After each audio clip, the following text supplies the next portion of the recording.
Little Red Riding Hood. Once upon a time there lived a little girl, who was so sweet and pretty and good that everybody loved her. Her old grandmother, who was very fond of her, made her a little red cloak and hood, which suited her so well that everyone called her Little Red Riding Hood. One day, Little Red Riding Hood's mother told her to take a basket with some butter and eggs and fresh-baked cake to her grandmother, who was ill. The little girl, who was always willing and obliging, ran at once to fetch her red cloak, and taking her basket, set out on her journey.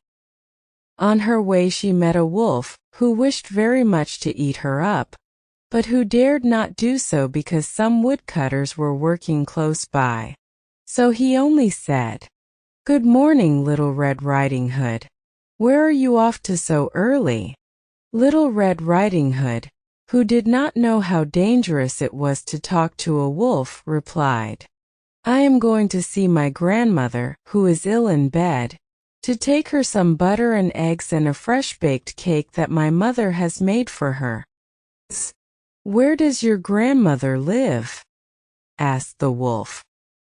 "In the little white cottage at the other side of the wood," answered Red Riding Hood.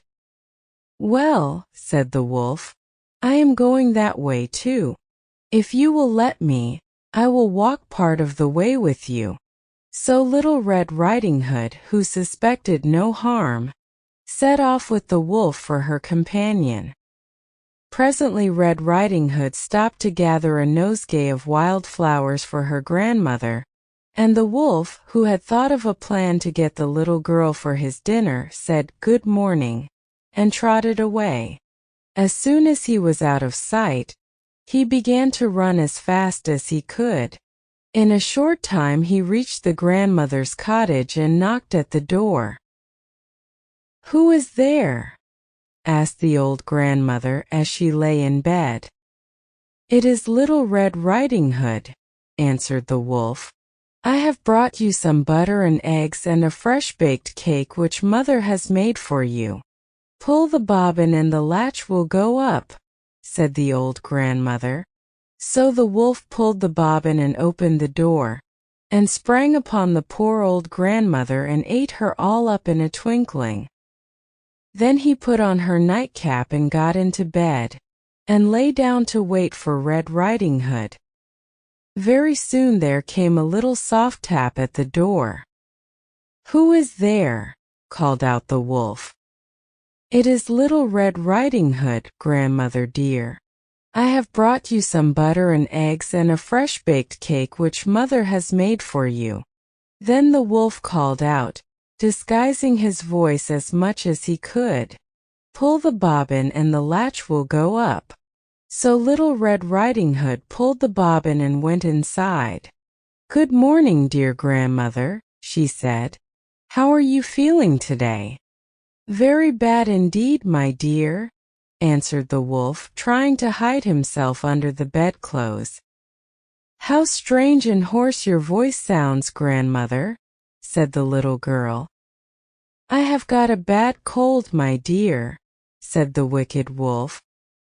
"Grandmother, what very bright eyes you have," went on Red Riding Hood, surprised to see how strange her grandmother looked in her nightclothes.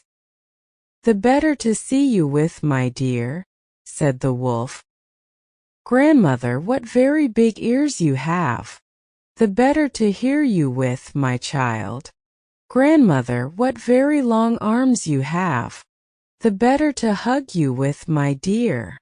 But, grandmother, what great big teeth you have," said Red Riding Hood, who was beginning to get frightened. "The better to eat you with," roared the wolf, suddenly jumping out of bed. He seized hold of poor Little Red Riding Hood, and was just about to eat her up, when there was a great noise outside, and the door burst open and in rushed the woodcutters, who had seen the wolf talking to the little girl in the wood, and came to see what mischief he was up to. They killed the wicked wolf quite dead, and so Little Red Riding Hood was saved, and ran home to tell her mother all about her terrible adventure.